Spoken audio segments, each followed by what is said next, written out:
OCO, I'm Donna Tennant with Cherokee Nation Cultural Tourism, and I'm here today at the Will Rogers Birthplace Ranch in Oologah.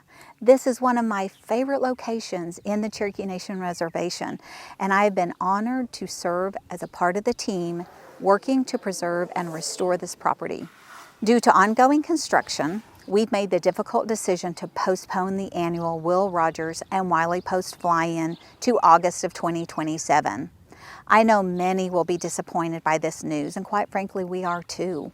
The reality is we just can't safely or responsibly host this kind of experience that the event deserves while renovations progress.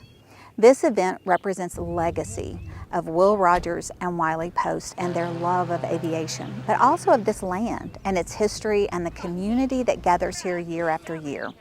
We're committed to honoring that legacy the right way, by ensuring this site is preserved, enhanced, and ready to carry on our traditions forward for generations to come. We know waiting another year isn't easy, but what's taking shape here will be worth the wait.